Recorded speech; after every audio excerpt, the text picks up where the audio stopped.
Hey guys, Justin Johnson here at MarineMax in Clearwater. Today I'm showing you an available Sea Ray 310 SLX outboard.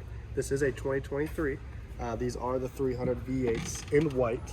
And of course we have the joystick to power these as well to make your docking experience a lot easier. As we walk on the spacious swim platform here and we get inside the boat, you're going to notice the rear facing lounge with adjustable backrest, which is very nice and comfortable when you're out there sitting at the sandbar. Work our way through the boat. Very spacious cockpit like all of our Sea Rays, with a very nice layout for your seating.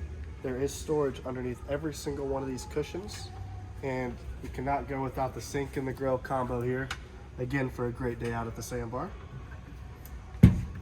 Great placement for a seat here as well. Once we move forward to the well-integrated helm, you'll see our built-in displays with the Simrads, all your buttons for your windlass and lights. And then the seating here is actually really cool. These are going to swivel around completely and face each other, so when you're having a nice conversation. Move forward to the bow. Extremely spacious bow.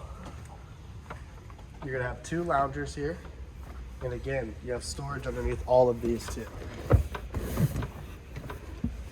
Underneath every single seat in this boat, there is going to be storage. You do have an option for a table that'll pop up here at the bow. And then last but not least, for a 31-foot boat, this is a huge head. Can also be used for storage too. Plenty of standing room in there. Again, this boat is available. If you'd like to know more about it, feel free to contact us. Again, my name's Justin. My phone number is 813-424-6084. Talk to you soon.